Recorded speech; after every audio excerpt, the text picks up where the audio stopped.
Every morning at Fort Campbell, while most soldiers grabbed coffee and complained about the Kentucky heat, Lena Hart was already at work. By 0630 hours, she'd have the American flag folded with military precision before the barracks, her movements deliberate and respectful. The ritual meant something to her, honoring things greater than herself. The other soldiers barely noticed her. To them, she was just the equipment technician who cleaned their rifles, adjusted their scopes, and made sure their gear functioned properly. Staff Sergeant Mike Torres, the range supervisor, treated her like furniture that occasionally needed to be moved around. "Barb, make sure those M4 South are spotless before the afternoon session," Torres would bark, never bothering to look at her directly. "And don't touch the precision rifles. Those are for qualified personnel only." Lena would nod silently, taking the cleaning supplies to her workstation. She'd run her cloth along each rifle barrel with the same care a pianist might show a Steinway. Her hands moved with practiced familiarity, checking every mechanism, every sight adjustment. The soldiers who watched assumed it was just thoroughness. They had no idea she was mentally cataloging every imperfection, every misalignment that could throw off a shot by inches at distance. During lunch breaks, while others gathered around picnic tables, swapping stories about weekend plans, Lena sat alone with a technical manual or stared out at the distant mountain ranges that reminded her of home. She'd grown up in the Colorado Rockies, where her father had taught her that silence in the wilderness meant survival, and patience meant everything. "Hey, Hart," called out Private Danny Morrison, a cocky 22-year-old from Dallas who'd barely passed basic marksmanship. "You ever actually fire one of those things you're always polishing, or just pretend?" His buddies laughed. Lena looked up from the scope she was cleaning, offered a small smile, and returned to her work. Let them think what they wanted. Her father had always told her the wolves didn't announce themselves to sheep. The truth was, Lena Hart had been handling firearms since she was 10 years old.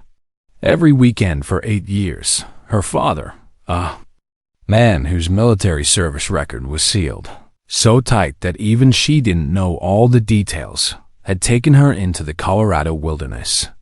He taught her to read wind patterns in the way leaves trembled, to calculate elevation adjustments by instinct, to control her breathing so precisely that her heartbeat wouldn't disturb her aim. But the Army didn't care about backwoods training or family traditions. They cared about certifications, official training records, documented qualifications. Lena had the skills but lacked the paperwork.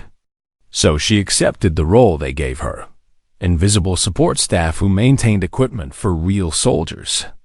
The irony wasn't lost on her.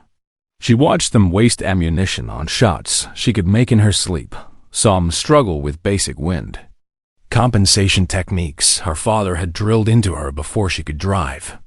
But she remained silent, did her job, served without recognition. Torres seemed to take particular pleasure in reminding her of her place. "You're not certified on any of these weapon systems, Hart. Your job is maintenance, not marksmanship. Leave the shooting to people who actually know what they're doing."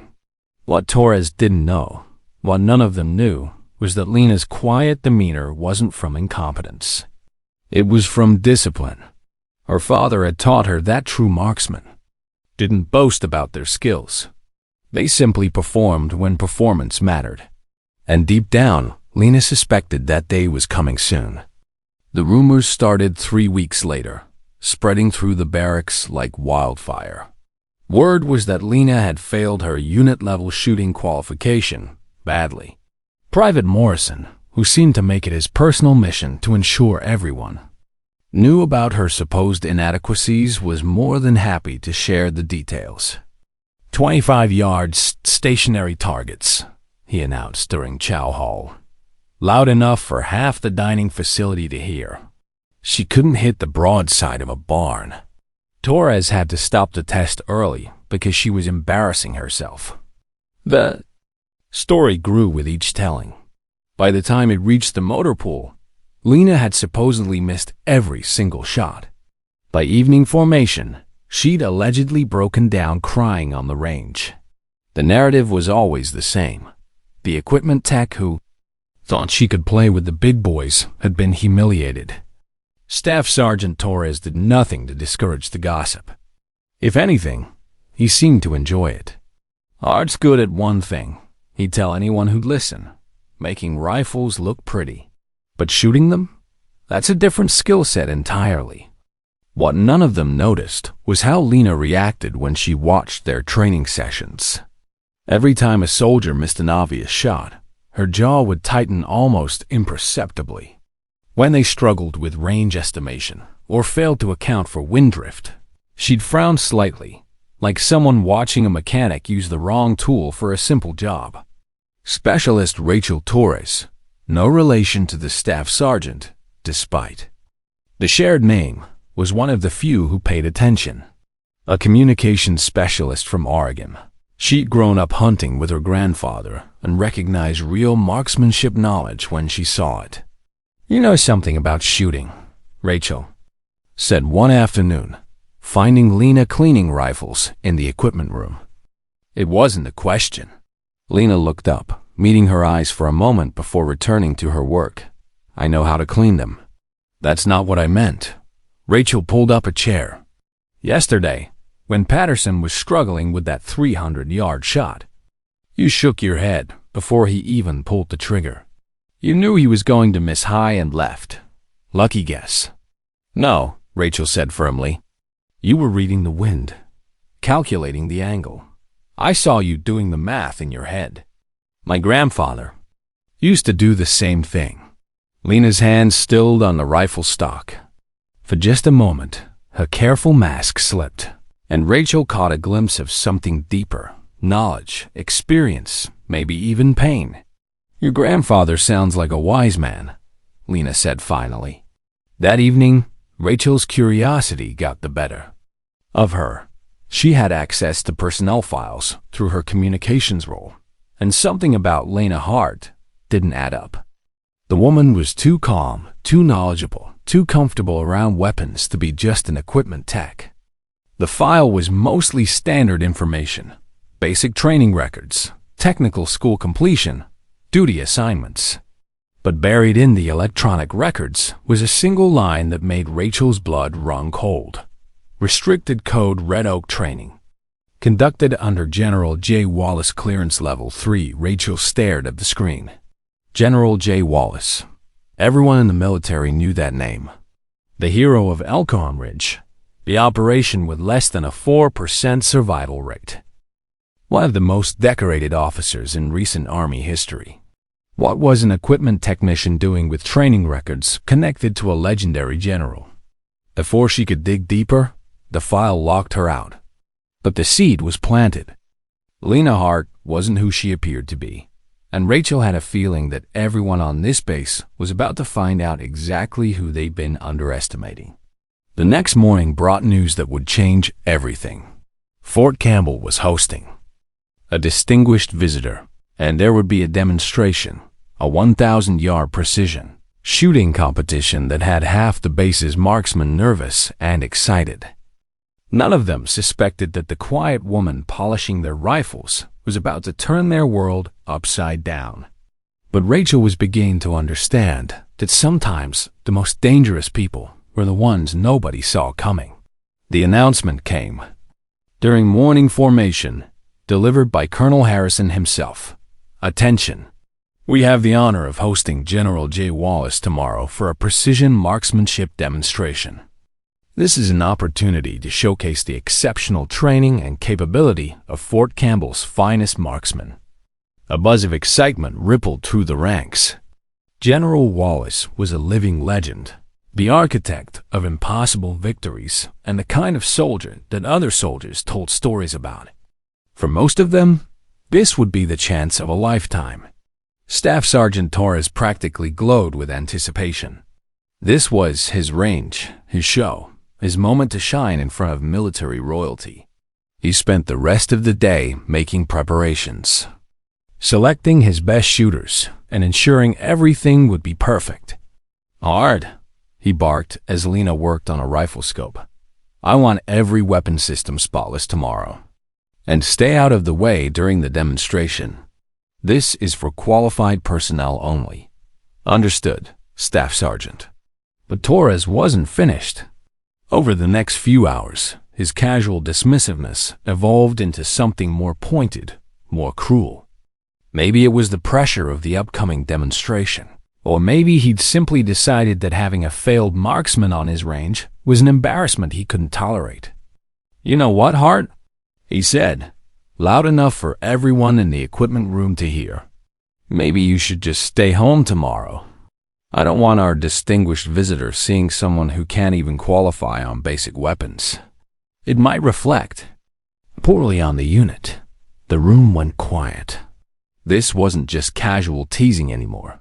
Torres was publicly humiliating her. Several soldiers looked uncomfortable, but none spoke up. The chain of command was sacred, and challenging a staff sergeant wasn't something privates and specialists did lightly. Lena's hands never stopped moving as she cleaned the rifle in front of her, but Rachel noticed her knuckles had gone wide around the cleaning rod. "Actually," Torres continued, warming to his theme, "I'm thinking we need to have a conversation with the first sergeant about your continued assignment to this section. Someone who can't handle basic marksmanship probably shouldn't be maintaining precision weapon systems." Now he'd crossed a line, threatening her job, her career, her ability to serve. That was more than casual harassment. That was destroying someone's livelihood out of petty cruelty. Lena set down her cleaning supplies and looked up at Torres for the first time in weeks. When she spoke, her voice was calm, but there was something underneath it that made several people in the room shift uncomfortably. "Staff Sergeant, I'll be here tomorrow as ordered. Maintaining equipment is my assigned duty, and I take my duties seriously." "Your duties," Torres sneered, "are whatever I say they are. And tomorrow, your duty is to stay invisible and let real soldiers do real work." That night, Lena sat alone in her quarters, staring at a framed photo of her father. He'd taught her that some battles chose you, whether you wanted them or not. He'd also taught her that when those battles came, you fought them with honor, precision, and absolute commitment. She opened her footlocker and pulled out something she hadn't touched in months, a hard case containing her personal rifle, a vintage Remington 700, customized with her father's help over years of patient work. The scope was military grade, but personally owned, zeroed to perfection through hundreds of hours of practice. Tomorrow, General Wallace would be watching, and whether Torres liked it or not, Lena Hart was going to be there, ready to serve her country in whatever capacity was required.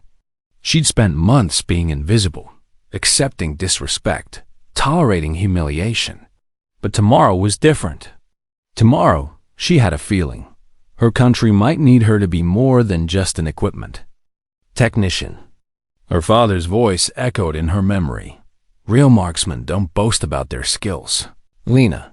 They just perform when performance matters." Tomorrow, performance would matter. And Staff Sergeant Torres was about to learn that some people's silence wasn't weakness. It was discipline, waiting for the right moment to be unleashed.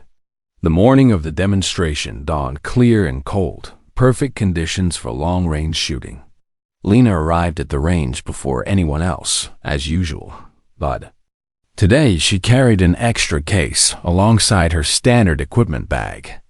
She set up her cleaning station at the edge of the shooting platform, just as Torres had ordered, but her eyes kept drifting to the 1,000-yard targets in the distance. By 0900 hours, Fort Campbell's best marksmen had assembled. The competition was elite. Master Sergeant Thompson, who'd won 3 Army marksmanship competitions. Staff Sergeant Rodriguez, fresh back from sniper school. Sergeant First Class Kim, who'd served 2 tours as a designated marksman. These were soldiers whose entire careers revolved around precision shooting. Torres strutted around like a peacock, inspecting equipment and barking orders. Remember, gentlemen, we're representing the entire base today. I expect nothing less than perfection.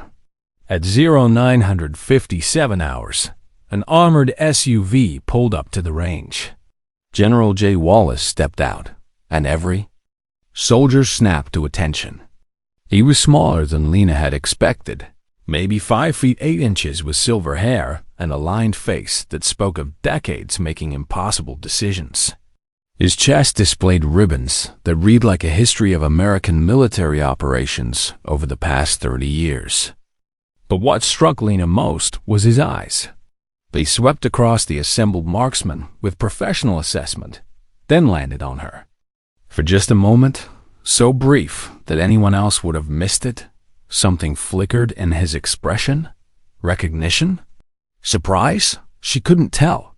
At ease, Wallace said, his voice carrying the kind of authority that came from leading men through hell and bringing them home alive. I'm here to observe, not interfere. Please, continue with your demonstration. The competition began. One by one, Fort Campbell's finest took their positions and attempted the 1,000-yard shot. The wind was tricky, gusting from the southwest at 8 to 12 knots, with enough variation to throw off even experienced shooters. Master Sergeant Thompson went first. His shot hit 6 inches low and 2 inches right. Impressive by most standards, but not the bullseye everyone hoped for. Staff Sergeant Rodriguez followed, managing to get closer, but still missing the center ring by 4 inches. Each miss brought a tighter frown to Torres's face. This was supposed to be a showcase, not a demonstration of near misses. Sergeant Kim stepped up for his attempt, and Lena found herself unconsciously analyzing his position, his breathing, the way he was gripping the rifle. His shot went wide left. He hadn't accounted for the wind shift that had occurred in the last 30 seconds. Challenging conditions, General Wallace observed mildly, but Lena caught the undertone. He wasn't impressed. As the shooting continued, with soldier after soldier failing to achieve the precision that would truly honor their distinguished visitor, Lena noticed something else. General Wallace's attention kept drifting to her. Not obviously, the man was too professional for that, but she'd spent enough time being invisible to recognize when someone was quietly observing her. Finally, after 8 attempts and 0 bullseyes, Torres was sweating despite the cool morning air. Sir, these are exceptionally difficult conditions. Wind's been shifting all morning, and, son, Wallace interrupted gently, I've seen shooting in conditions that would make today look like a calm day at the beach. The issue isn't the weather. The rebuke was polite but devastating. Torres's face went red, and Lena could see him scrambling for a way to salvage the situation. That's when Wallace looked directly at her for the first time. Young lady, you've been watching very intently. What's your assessment of the shooting conditions? Every head on the range turned to stare at Lena. Torres looked like he might have a stroke. Sir, she's just equipment maintenance. She doesn't. I asked her, Staff Sergeant. Wallace's tone was still mild, but it carried the weight of command that made Torres shut his mouth immediately.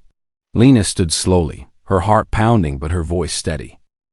Winds gusting southwest at 10 knots, sir, but there's a thermal coming off the hillside every 90 seconds that pushes it to 12. Temperature's rising, so the bullet's going to fly about 2 inches high from what these rifles were zeroed. 4. And ... double quotes. She hesitated. And? The Mirage is showing a consistent left-to-right push that most of the shooters haven't been accounting for. A murmur ran through the assembled soldiers. This was technical language that most of them had never heard from anyone below the rank of sergeant. Torres looked like he'd been slapped. General Wallace nodded slowly. Interesting assessment. Very detailed. He paused, studying her face. What's your name, soldier? Private First Class Lena Hart, sir. Well, Private Hart, since you seem to understand the conditions so well, perhaps you'd like to demonstrate proper technique? The suggestion hit the range like a thunderbolt. Torres started to sputter an objection, but Wallace's raised hand silenced him immediately. Lena felt every eye on the range boring into her. This was the moment her father had prepared her for without either of them knowing it. The moment when quiet competence would be tested against loud assumptions. "I'd be honored, sir," she said quietly. Lena walked to her equipment case with the deliberate calm of someone who'd done this 1,000 times before. As she opened it, revealing the vintage Remington with its pristine scope, a hush fell over the range. This wasn't standard military equipment. This was a precision instrument, clearly personal, clearly expensive, and clearly maintained by someone who understood exactly what they were doing. "I'll be damned," whispered Master Sergeant Thompson. "That's a custom job." Torres found his voice. "Sir, I have to protest. She's not certified on precision weapons systems. There are safety protocols. Staff Sergeant General Wallace's voice cut through the morning air like a blade. "I've made my decision. Stand down." Lena settled into position behind the rifle, and immediately every experienced marksman on the range could see the difference. Her stance was textbook perfect. But more than that, it was natural. She wasn't thinking about proper form. Proper form was simply who she was. She closed her eyes for a moment, feeling the wind on her face, listening to the subtle sounds that told her everything she needed to know about the conditions. When she opened them, her breathing had already settled into the rhythm her father had taught her: in, out, natural pause, fire. Through the scope, the 1,000-yard target looked impossibly small. But Lena wasn't seeing just a target. She was seeing wind patterns, bullet trajectory, the exact spot where physics and skill would intersect. Her father's voice echoed in her memory. "Don't aim where it is. Aim where it's going to be." The crosshairs settled. Her finger found the trigger. The natural pause in her breathing arrived. The rifle cracked. For a moment, absolute silence. Then someone in the distance began shouting coordinates back to the range. "Dead center. Perfect bullseye." The silence stretched another heartbeat, then exploded into chaos. Soldiers were talking all at once, asking how that was possible, demanding to know who she really was. But Lena barely heard them. She was watching General Wallace, who had stood up from his chair and was staring at her with an expression she couldn't quite read. Torres looked like he'd been hit by a truck. That was just luck. One shot doesn't mean. Actually, General Wallace interrupted, his voice carrying across the range with absolute authority. "That shot tells me everything I need to know." He stepped forward, and when he spoke again, his voice was loud enough for everyone to hear. "Ladies and gentlemen, allow me to introduce Lieutenant Lena Hart, formerly of the 75th Ranger Regiment, and the primary marksman responsible for saving 43 American lives during the Elkhorn Ridge operation." The effect was immediate and devastating.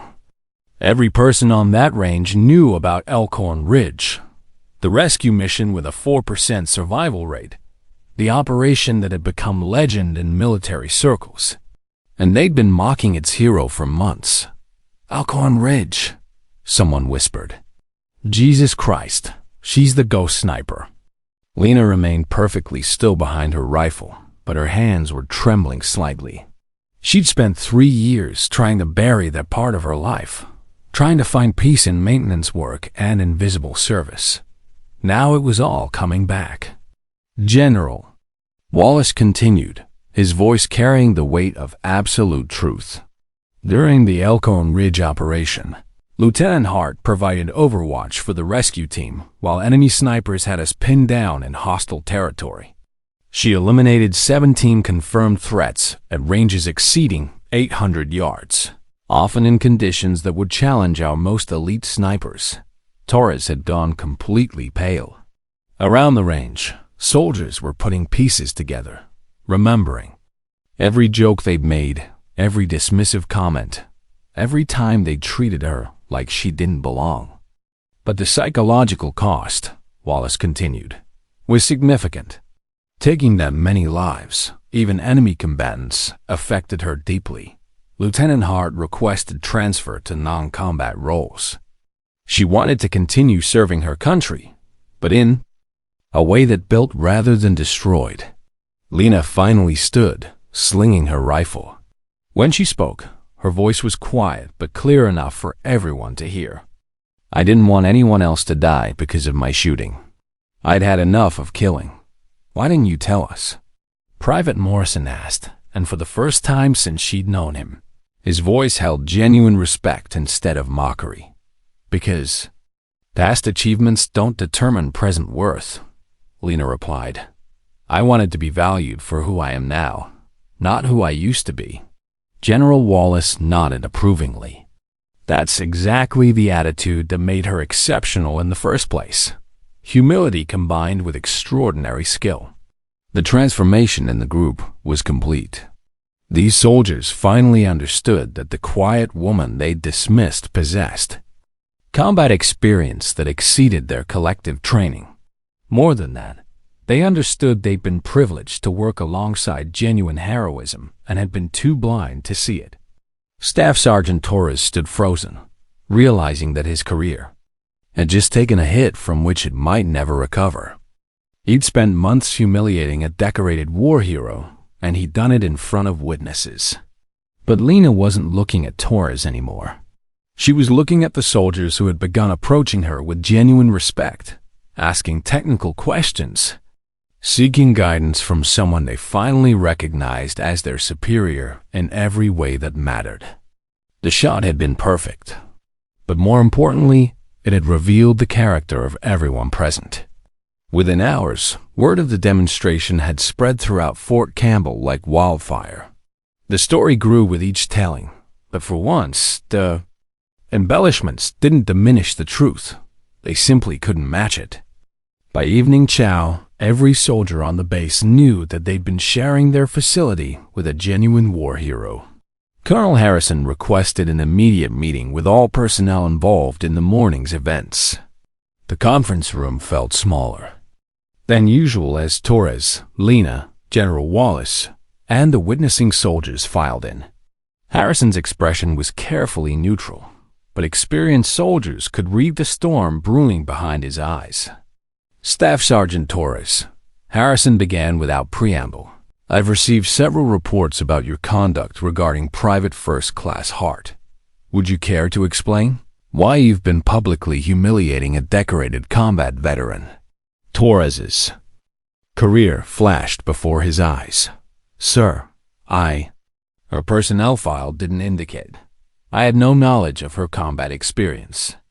Her file, General Wallace interjected, was classified for operational security reasons.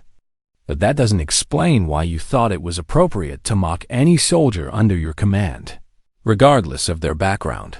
Harrison leaned forward. Staff Sergeant, I've also received reports that you threatened Private Hart's career and suggested she be removed from her position. Is this accurate? The room was silent, except for the hum of fluorescent lights. Torres knew he was finished. Yes, sir. I made those statements. On what grounds? I believed she was unqualified for her position. Private Morrison, who'd been one of Torres's most enthusiastic supporters in mocking Lena, cleared his throat. Sir, if I may, Staff Sergeant Torres never gave Private Hart a chance to demonstrate her abilities. None of us did. We assumed that because she was quiet and worked in maintenance, she was somehow ... lesser. The admission took courage, and Lena felt a grudging respect for the young soldier who was essentially confessing his own prejudice to save what remained of Torres's dignity. Colonel Harrison turned to Lena. Private Hart, why didn't you report this harassment through proper channels? Lena had been dreading this question. Sir, I was trying to serve quietly. I hoped that if I did my job well and stayed out of the way, the situation would resolve itself. That's not how the Army works, soldier. When you're being mistreated, you have an obligation to speak up, not just for yourself, but for every soldier who might face similar treatment in the future. General Wallace spoke up. Colonel, if I may, Lieutenant Hart's approach to dealing with adversity has always been ... unique.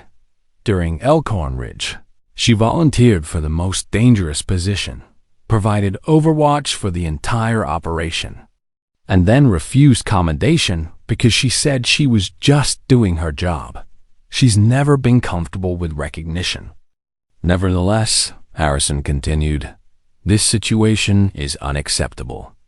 Staff Sergeant Torres, you're relieved of your position as range supervisor, effective immediately. You'll report to the first sergeant for reassignment and counseling. Your fitness report will reflect today's revelations.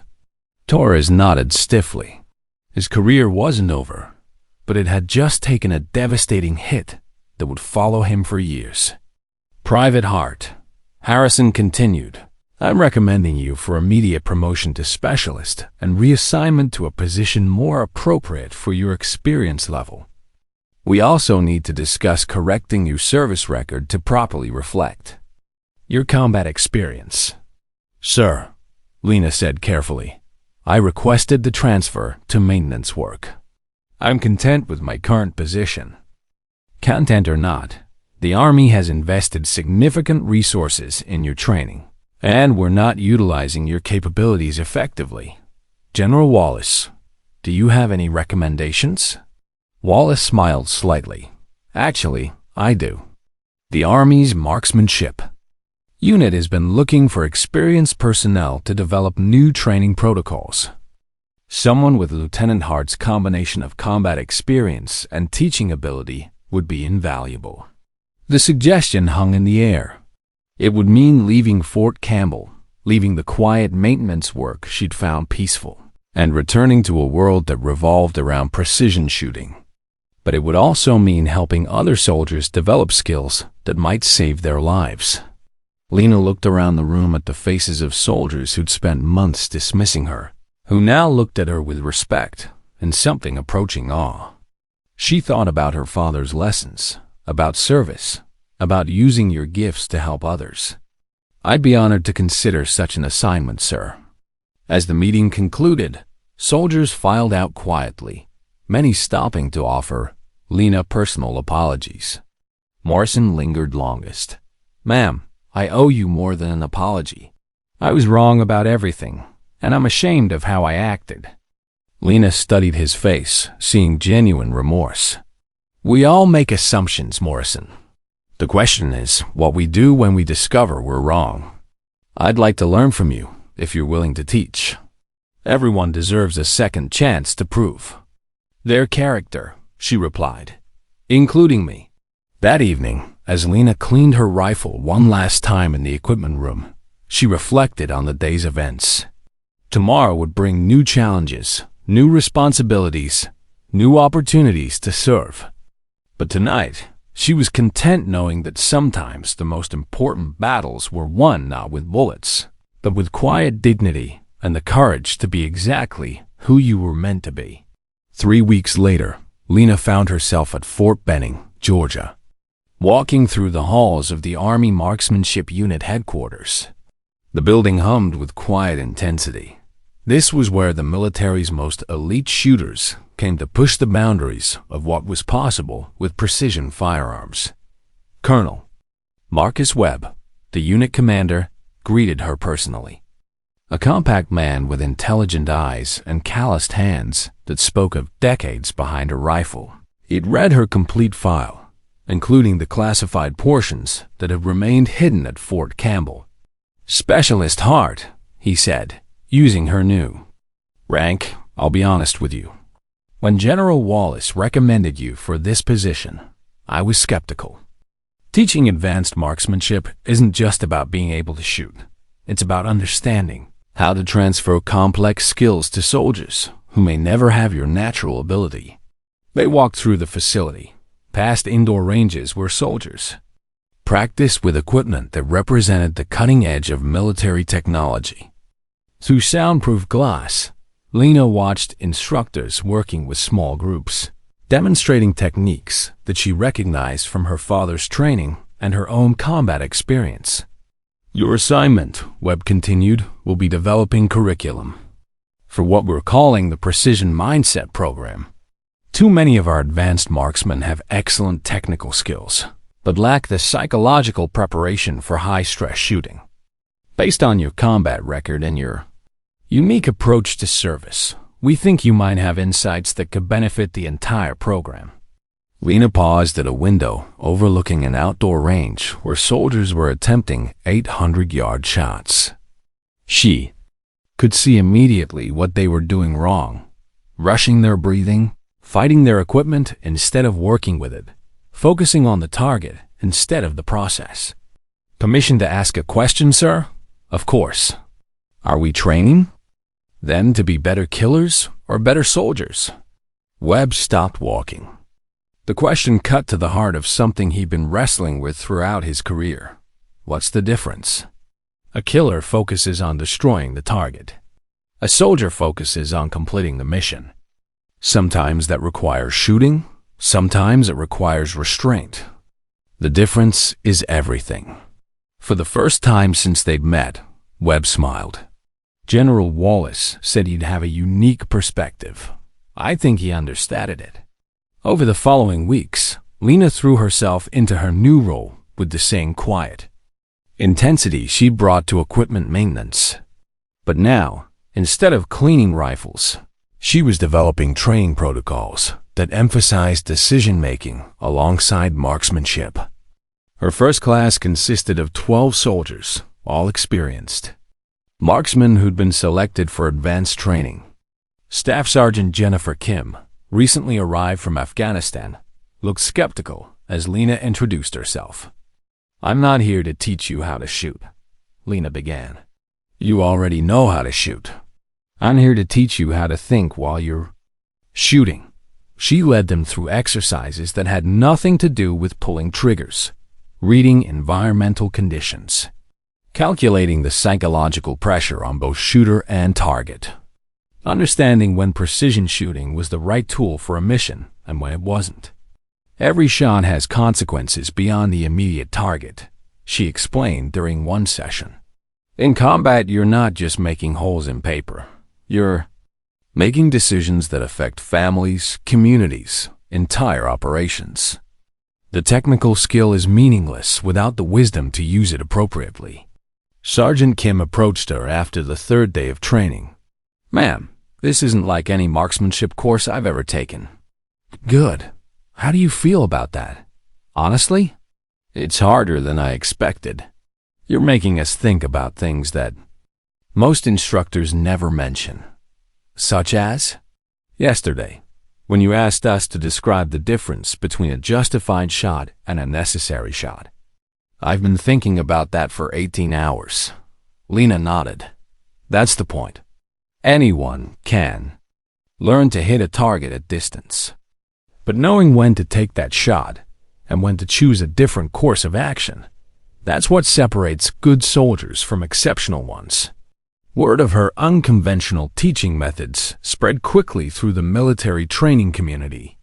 Other instructors began requesting copies of her curriculum. Senior officers who'd heard about the philosophical marksman started attending her sessions as observers. But the real validation came from her students. Soldiers who completed her program didn't just shoot more accurately. They made better decisions under pressure. They understood their role in the larger mission. They carried themselves with the quiet confidence that came from knowing they were prepared for whatever their country might ask of them. Late one evening, as Lena reviewed performance reports from her latest class, she found a handwritten note that had been slipped under her office door. Ma'am, my grandfather always said that the best teachers are the ones who change how you think, not just what you know. Thank you for helping me. Understand that being a soldier is about more than being a weapon. Specialist Rachel Torres. Lena smiled, recognizing the name.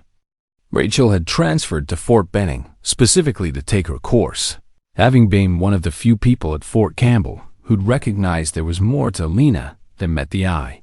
As she turned off her office lights and headed home, Lena reflected on the strange path that had brought her here. From mountain hunting with her father, through the hell of Elkhorn Ridge, to the quiet service of equipment maintenance, and now to shaping the next generation of military marksmen.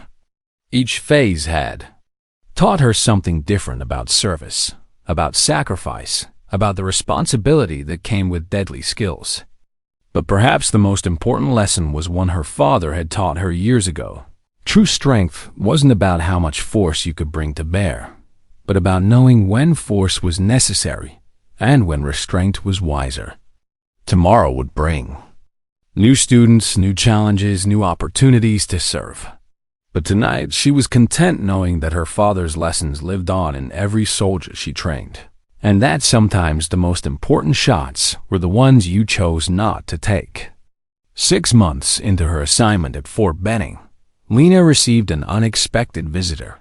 She was reviewing training schedules in her office when her assistant knocked on the door. "Ma'am, there's a General Wallace here to see you." General Wallace entered with the same quiet authority she remembered from Fort Campbell, but now his face carried a smile of genuine pride. "Specialist Hart, I hope you don't mind the unannounced visit. I was in the area and wanted to see how you were settling in." They walked through the facility together, observing classes in session. In one room, soldiers were practicing what Lena called mission-first shooting, exercises that required them to accomplish specific objectives where precision shooting was just one tool among many. "Your program has generated quite a bit of discussion in Pentagon circles," Wallace observed. "Initial reports suggest that soldiers completing your training show 40% better decision-making under stress compared to traditional marksmanship programs." Lena watched through the observation window as one of her students, faced with a complex scenario, chose to reposition rather than take a difficult shot. Exactly the kind of tactical thinking she'd been trying to instill. "Sir, I've been thinking about something you said at Fort Campbell, about the cost of combat and choosing when to pull the trigger and when to put the rifle down. And go on. I think I spent years believing that my value as a soldier was tied to my ability to eliminate threats at distance. But what I'm learning here is that my real value might be in teaching others to think before they shoot." Wallace nodded slowly. "Elkhorn Ridge was necessary, Lena. What you did saved lives. But you're right.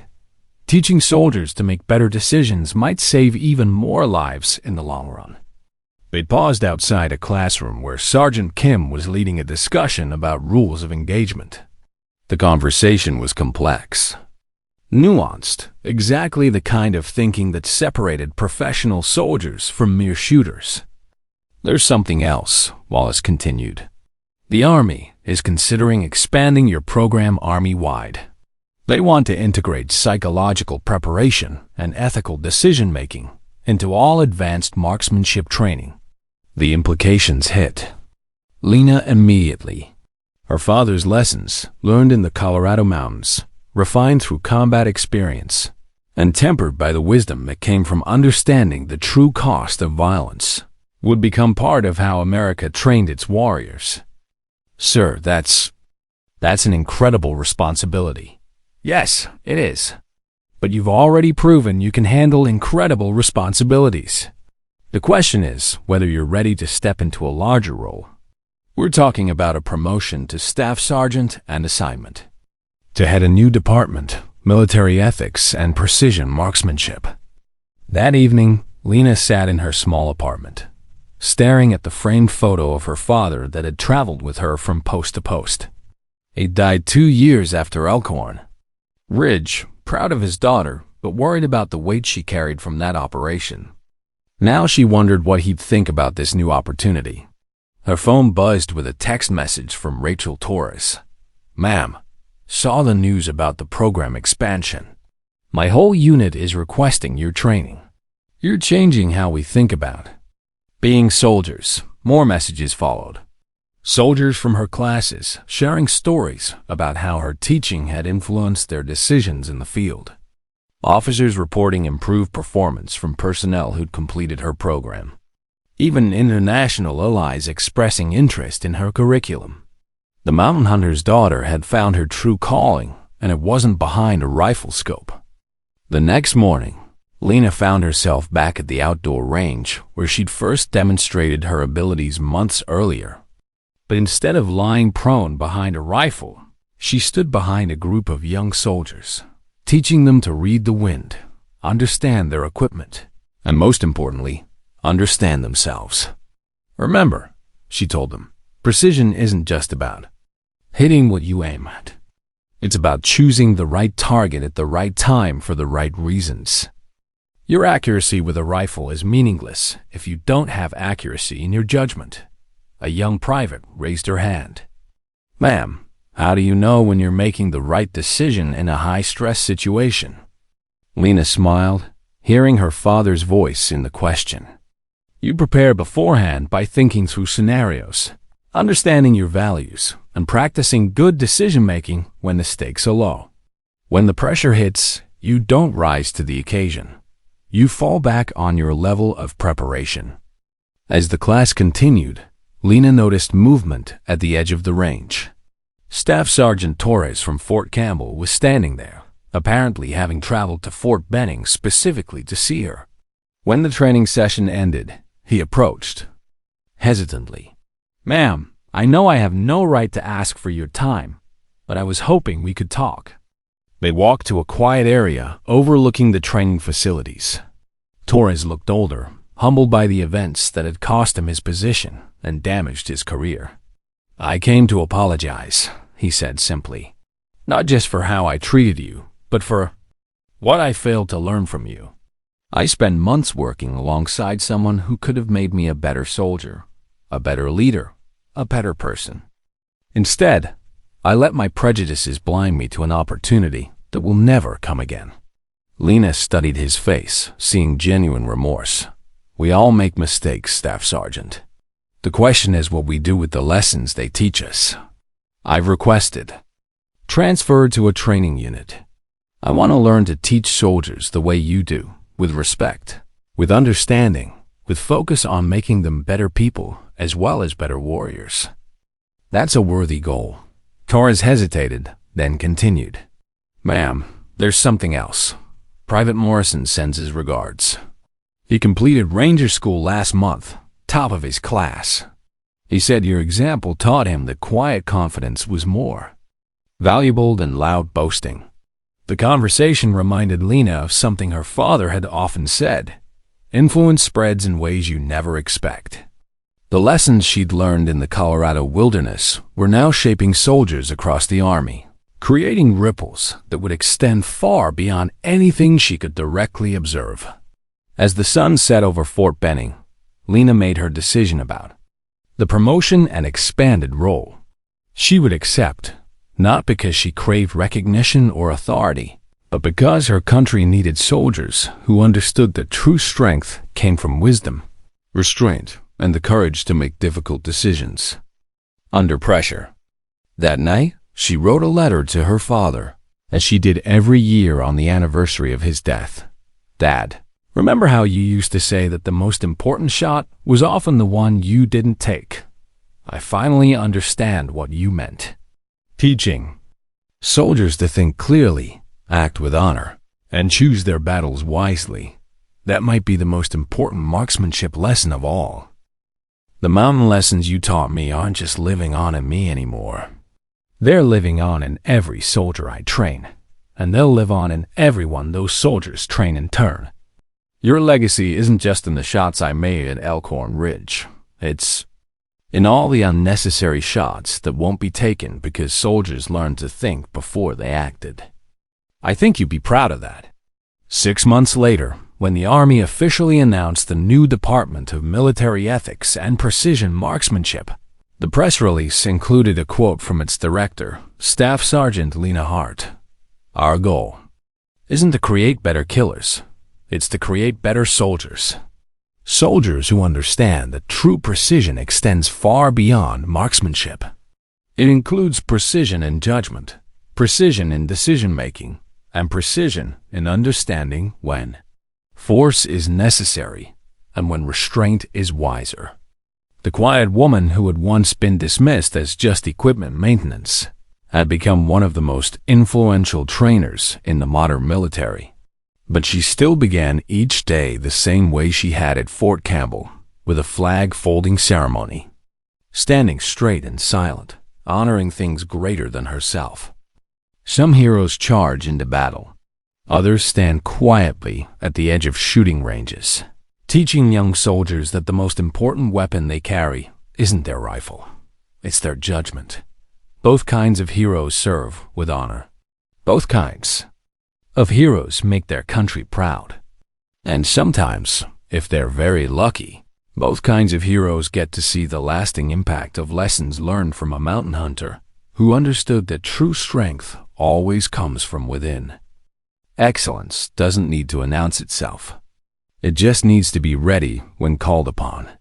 If you enjoyed this story, don't forget to hit the subscribe button and become a part of our Everyday Life Stories community. Where are you watching from? Drop a comment below.